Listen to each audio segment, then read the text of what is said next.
मित्रों नमस्कार। मैं प्रयागराज से बोल रहा हूँ। मैं यहीं का निवासी हूँ और पहली बार जो महाकुंभ से हमारा साक्षात्कार हुआ वह 2001 में हुआ, फिर 2013, अब 2025। मतलब हम लोग यहीं के लोग हैं जो प्रयागराज के मूल निवासी हैं।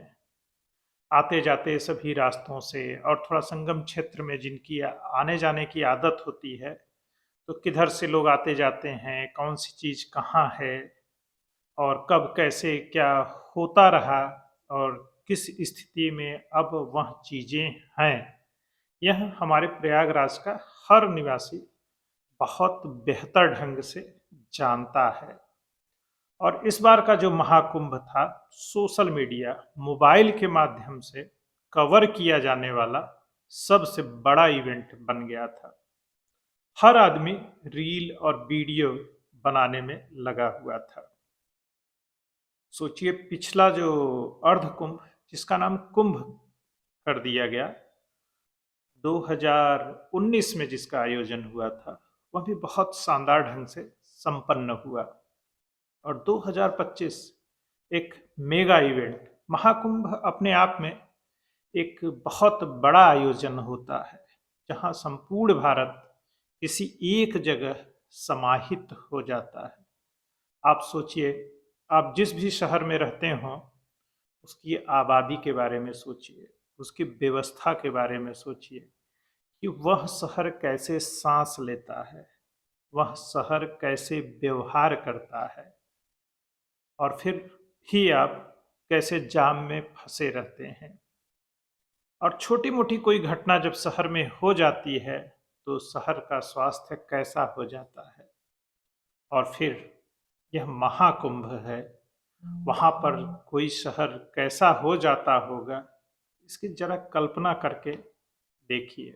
फिर कोई बात कहिए, बताइए, समझाइए, आलोचना कीजिए और प्रशंसा भी बहुत सोच समझ कर कीजिए। किसी एक तरफ आपको झुकने की आवश्यकता नहीं है, मगर धैर्य तो चाहिए ही। आपके अंदर धैर्य होना चाहिए। अब मीडिया में जैसे चीजें कवर होती हैं, जो आंशिक सत्य होता है और मनवांछित सत्य होता है, अर्ध सत्य और अनुकूल सत्य और सेलेक्टिव, चयनित सत्य। सत्य कई तरह के हैं। हालांकि जो आप बता रहे हैं वह असत्य नहीं है, पर वह पूरे सत्य का एक छोटा सा हिस्सा होता है, जो कुछ सेकंड से लेके कुछ मिनट और घंटे का भी हो सकता है। अब महाकुंभ का विस्तार और उसकी कार्य योजना, उससे जुड़ी तैयारी और पूरे शहर में उसको लेकर जो इंफ्रास्ट्रक्चर तैयार किया गया है, उसके बारे में आपको कितनी जानकारी है। हमारा शहर 2019 और 25 के बीच में कितना बदल गया है और हमें कितने सारे फ्लाईओवर, अंडरपास मिले हैं, आपको अंदाजा नहीं होगा। 20 के ऊपर फ्लाईओवर और अंडरपास हमारे शहर में बने हैं। रेल रोड की कनेक्टिविटी शानदार हुई है। मतलब कम से कम 15 से 20 स्टेशन जो हमारे आसपास मिलाकर हैं, 5-6 तो बहुत जरूरी स्टेशन जो शहर में ही हैं, वो पूरी तरह से बदल गए हैं। और प्रयागराज से काशी के बीच का जो रेलवे ट्रैक है, उसका दोहरीकरण हो चुका है और गंगा पर रेलवे का एक बड़ा ब्रिज, डबल ट्रैक वाला, वह भी चालू हो गया है। और संगम नोच की जो सड़कें थी वह भी पक्की और मजबूत बनाई गई हैं। Parade ground, Jhusi side, Naini side में सड़कों का विस्तार आपको अंदाजा होगा, पहले से मिनिमम 3 गुना उनको चौड़ा किया गया है और कहीं कहीं तो 4 गुना चौड़ी सड़कें की गई हैं। जब यह बनाया जा रहा था तो कुछ पर्यावरण प्रेमी और अति जागरूक लोग, पेड़ कटेंगे, ये होगा, वो होगा, इतनी जरूरत क्या है सड़कों की, इतना चौड़ा करने की क्या आवश्यकता है, इसके बिना क्या काम नहीं चल सकता है, इससे पहले भी तो कुंभ हुआ है, इस तरह की बातें लगातार कह रहे थे। और सोचिए, मेले में सब कुछ कम पड़ जाता है। और महाकुंभ किस लिए याद किया जाता है कि वहाँ कितनी अच्छी लाइटें और खंभे थे, कितनी अच्छी सड़कें थी। इसके बाद भी आप कितना भी कर लीजिए, इसके लिए महाकुंभ नहीं याद किया जाता है। हम जो कहानियां कुंभ की पढ़ते हैं, जो चर्चाएं होती हैं, महाकुंभ में आने के दौरान जो लोगों को परेशानियां होती हैं, जो लोग यहाँ से लौट कर अपने घरों को जाते हैं, जो उसकी कथाएं सुनाते हैं, आप बीती बताते हैं, वही महाकुंभ होता है। जब यहाँ से लोग लौट के जाएंगे दूर, तमिलनाडु, बिहार, गुजरात, उड़ीसा, कर्नाटक, केरल, उत्तराखंड के किसी गांव में, और बताएंगे कि वह जब प्रयागराज के महाकुंभ में पहुंचे तो किस तरह का जन सैलाब उमड़ा हुआ था। मतलब सोचिए कि 1 करोड़ 2 करोड़ लोग नहीं, एक दिन में 5 करोड़ से ऊपर लोग नहा रहे हैं। और मौनी अमावस्या जो महाकुंभ का मुख्य स्नान है, 8 करोड़ के ऊपर आंकड़ा हो जा रहा है। और पूरे शहर में उस दिन 10 करोड़ लोग मौजूद हैं। तो सोचिए क्या होगा। मतलब महाकुंभ में दुर्घटनाएं न हो, यह बहुत बड़ी बात है और लगभग असंभव होता है। मतलब पूरा जो आप इतिहास देखेंगे, कुछ न कुछ हादसे तो हो ही जाते हैं, छोटे होंगे, बड़े होंगे। और उस आयोजन के आकार के हिसाब से उन घटनाओं को देखना पड़ता है और उनका आकलन करना पड़ता है कि हम कितने सस्ते में छूट गए। और एक भी व्यक्ति की अगर जान जाती है, वह बेहद अफसोस और दुख की बात होती है और उसके परिवार को सांत्वना दे सकना संभव नहीं है। और वह टीस हमेशा के लिए उनके दिलों में रह जाती है।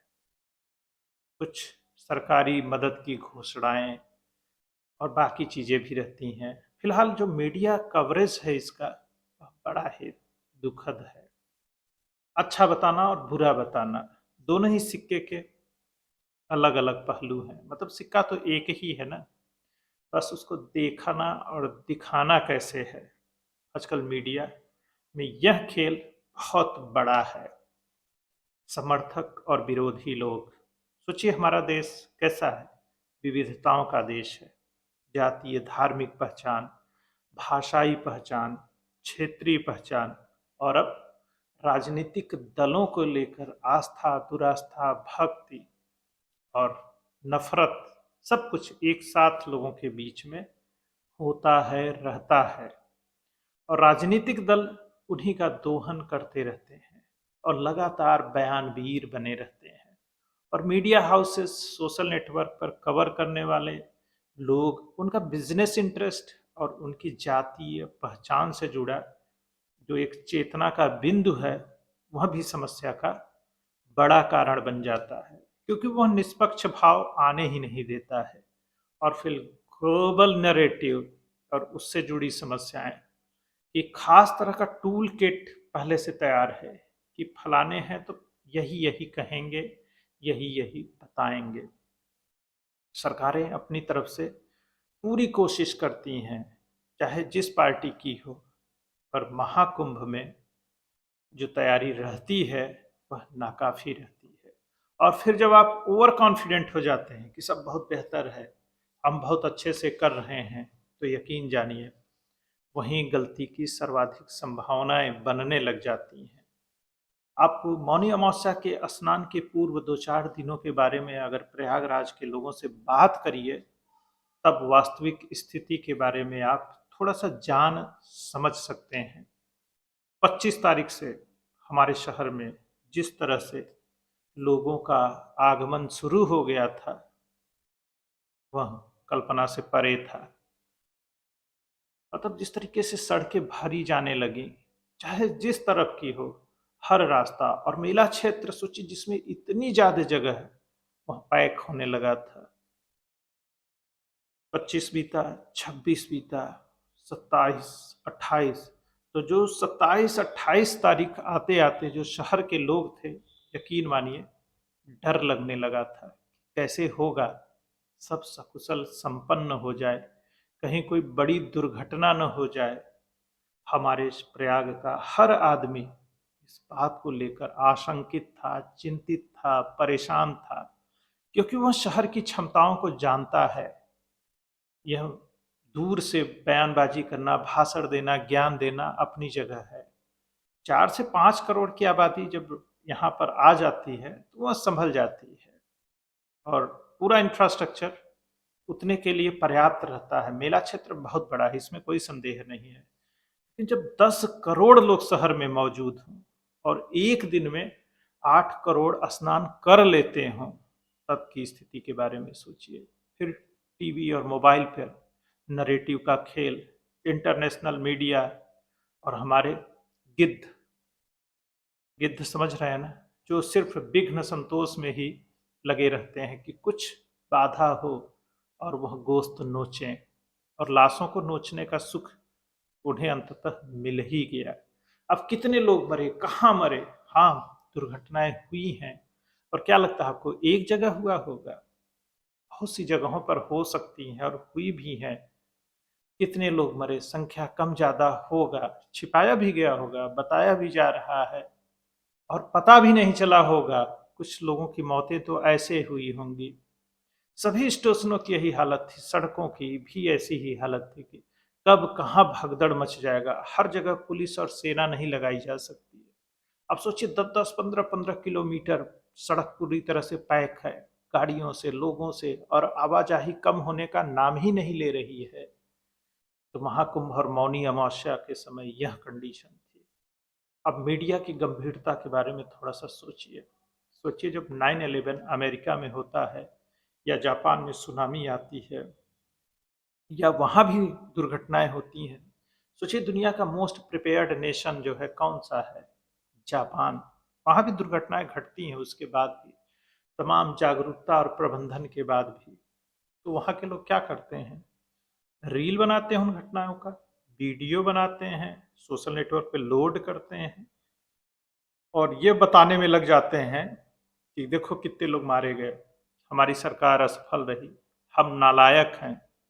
अमेरिका में भी कोरोना हुआ था, यूरोप में भी कोविड से लोग मारे गए थे, वहाँ भी हमले हुए हैं। अभी अमेरिका में 29 तारीख को ही प्लेन क्रैश हुआ, मतलब एयरफोर्स के हेलीकॉप्टर से यात्री विमान में टक्कर हो गई और 70 लोग करीब मारे गए। आपने उनके फोटो वीडियो देखे चलते हुए, मरते हुए? लेकिन हमारे यहाँ सारे समझदार लोग फोटो वीडियो बनाने लग जाते हैं कि ये देखो ये छिपाया जा रहा है, ये बताया अब सोचिए एक पत्रकार महोदय हैं, अब वो क्रांति लाकर ही मानेंगे। वो मेडिकल कॉलेज के मर्चरी हाउस के सामने, हमको क्यों नहीं बताया जा रहा है, हम पत्रकार हैं, भारत का हमारे पास आईडी है पत्रकार होने का, आप कौन हैं, हमें क्यों नहीं बताएंगे? हाँ भाई, आपको बताना चाहिए, आपको जानने का अधिकार है, पर आप जिस तरह से पूछ रहे हैं और जिस तरह से उत्तेजित हो रहे हैं, परेशान हो रहे हैं और कर भी रहे हैं। दुर्घटना हुई है, संख्याएं कुछ छिपाई भी जा रही होंगी, पर आपको पता है मेला क्षेत्र में कितने लोग हैं? जो जीवित हैं उनको बचाने का काम करना है। धीरे धीरे आंकड़े आएंगे, कुछ कम ज्यादा होंगी चीजें, लेकिन जब आप इस तरह से पैनिक होंगे और तुरंत सबसे जल्दी सबसे तेज सूचनाओं को देने में लग जाएंगे और फोटो वीडियो लोड करने लग जाएंगे, तो सोचिए वह क्या किसी काम में मदद करेगा? क्या वह इस घटना, दुर्घटना और उसके प्रभाव को और खतरनाक और बड़ा नहीं बना देगा? तो ऐसे में पुलिस प्रशासन से जुड़े लोगों को क्या करना चाहिए? तुरंत चीखना चिल्लाना शुरू कर देना चाहिए, जिससे 10-20 हजार, 50 हजार लोगों की जान चली जाए?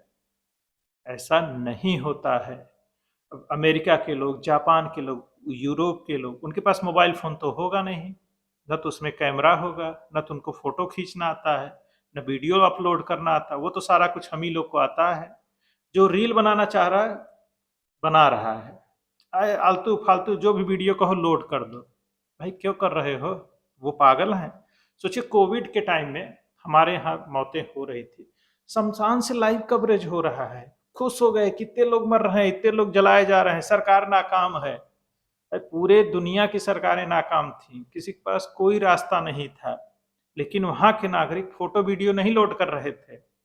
9/11 का आपने फोटो वीडियो देखा है? तो ऐसे में जब भी कोई घटना घटेगी, कोई भी गवर्नमेंट हो, आप उसके समर्थक हो, विरोधी हो, कोई भी एजेंडा को मानते हो, वो फोटो वीडियो आपको नहीं लेने हैं, न तो उसको अपलोड करना है। दुनिया में ऐसे ही किया जाता है। सोचिए, जो सेना और पुलिस के जवान रहते हैं, अगर किसी वो ऑपरेशन में होते हैं तो उनके भी फोटो वीडियो नहीं लिए जाते, उनके चेहरे नहीं दिखाए जाते मीडिया में। यह कॉमन सेंस हमारे अंदर कब आएगा? हम अपने आप को बुरा, नाकाम दिखाने बताने में ही लगे रहते हैं, और इस हीन भावना से हमें बाहर निकलने की जरूरत है। आलतू फालतू सोचिए, 10 करोड़ लोग हैं भाई। आप पहली बात तो ये सोचिए, 10 करोड़ की आबादी और संख्या का मायने क्या होता है, उनके लिए क्या जरूरी चीजें चाहिए, और 10 करोड़ लोग अगर किसी एक ऐसी जगह पर इकट्ठा हो रहे हैं तो उन्हें क्या करना चाहिए। अब सोचिए, हमारे जो मीडिया के कुछ जाबाज खिलाड़ी हैं, निष्पक्ष, धर्मनिरपेक्ष, जागरूक, मतलब वो सोचिए, 29 जनवरी के पहले महाकुंभ पर उन्होंने एक भी वीडियो नहीं बनाया, कोई कवरेज नहीं। देश में महाकुंभ हो रहा है, उनको पता ही नहीं था। 29 तारीख को अचानक उन्हें पता चला कि महाकुंभ हो रहा है देश में, और इतनी बड़ी घटना घट गई, सरकार सोई रही, नाकाम रही, वीआईपी कल्चर, ये रास्ता वो रास्ता। अरे भैया, 4 महीने से तैयारी यहाँ केवल रास्तों की हो रही थी मेला क्षेत्र के अंदर, और बाहर वाला 2-3 साल से चल रहा था। ये देखिए कितनी चौड़ी सड़कें हैं, वन वे वाला लागू है, पहले से ही रहता है। और मुख्य स्नान के दिन कोई वीआईपी नहीं आता है कभी भी। इसी सरकार के दौरान नहीं, किसी भी सरकार के दौरान जब मुख्य स्नान पर्व होता है तो कोई वीआईपी मूवमेंट नहीं होता है। वो मीडिया में वो खबरें ऐसे ही बस चलाई जाती हैं कि ये कर दिया गया, वो कर दिया गया, जैसे चल रहा था सब वैसे ही चल रहा है। जो प्लान थे सब वैसे ही हैं, और जो गाड़ियां आराम से जा रही थी बस उनको रोक दिया गया है। उन गाड़ियों से बहुत मुसीबत भी नहीं हो रही थी, लेकिन अब एक घटना जब घट जाती है और मीडिया और बाकी लोगों का जब दबाव बनने लग जाता है, तब वहां पर कुछ इस तरह की काम करते हुए दिखना जरूरी होता है, इसलिए वो किया जाता है और हो रहा है। मेला मेला में पहले भी किसी तरह का कोई समझौता नहीं था सुरक्षा से, अब भी नहीं है। लेकिन इतनी बड़ी भीड़, वो भी अनुशासित नहीं होना चाहती है। सोचिए, ग्रिल पार करने के तैयार हैं, पुल के इधर रेलवे पुल पर चल ले जा रहे हैं लोग, बताया जा रहा उठिए नहाइए जाइए, मानने को तैयार नहीं है। पता चला आप एक छोटा सा वीडियो है, एक अधिकारी कुछ बोल रहे हैं, अब आप उसका पूरा संदर्भ ही बदल के मीडिया में लगे दिखाने। तो भाई ऐसा ही बोला जाता, आप जाइए नहीं तो भगदड़ मच जाएगी, वो हर जगह कहा जा रहा था। और हमेशा कहा जाता है कि आप ऐसी गलती मत करिए, यहाँ सड़कों पे मत बैठिए, लगातार भीड़ आ रही है, आप ऐसा करेंगे तो भगदड़ मच सकता है, आपकी जान जा सकती है, यही तो कहा जाएगा। वो इतने छोटे बच्चे नहीं हैं, उनको ये बात पता है, उन्हें यही बताया जा रहा है कि बचिए, सुरक्षित रहिए। अब आप कहानियां सुनाते रहिए, आपकी मर्जी। और फिर आएगा फलाने ये, ढिमाके ये, फिर पार्टी लाइन पे। आपको लगता है 200-500 लोग ही अगर शरारती यहाँ पर आ जाएं तो कितनी आसानी से वो पूरी अव्यवस्था फैला सकते हैं। कितने हुड़दंगी चाहिए?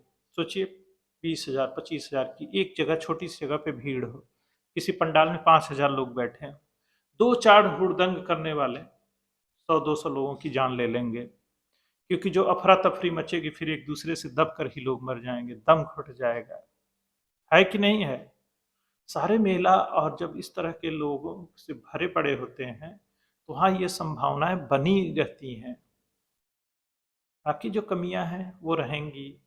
आप कितनी भी लाख कोशिश करके बड़ी व्यवस्था कर लीजिए, इस तरह की आकस्मिक घटनाएं हमेशा होती रहती हैं।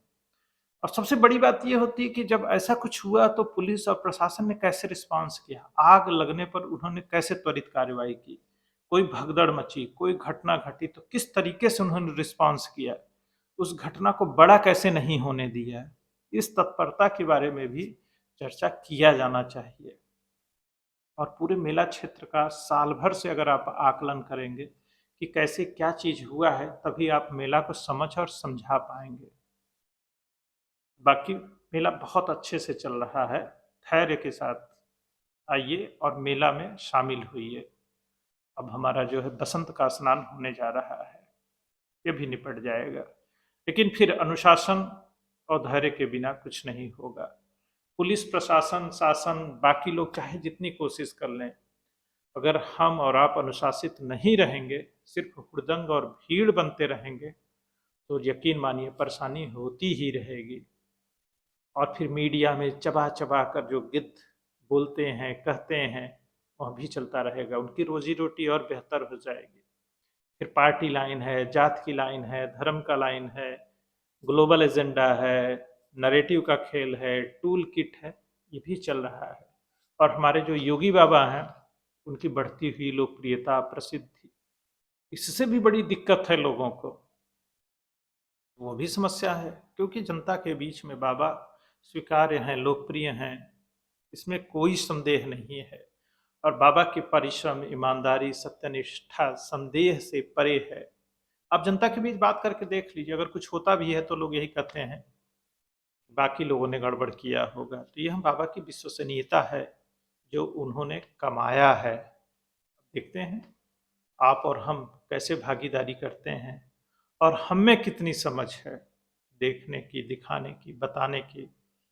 और वायरल होने की कोशिश में मूर्खताओं से बचिए। यूरोप, अमेरिका, जापान से ऐसे देशों से सीखिए कि कैसे अपनी जो कमियां हैं, नकारात्मक चीजें होंगी, हर जगह रहेंगी, उसको हम दुनिया के सामने नहीं ले आना चाहिए। हमें जैसे वो लोग करते हैं ऐसे हमें भी करना है। बाकी आप किसी के भी समर्थक हों, विरोधी हों, चुनाव होंगे, सत्ताएं परिवर्तित होंगी, बिल्कुल होंगी, हम भी समर्थन विरोध करेंगे अपनी अपनी समझ और विचारधारा के अनुसार।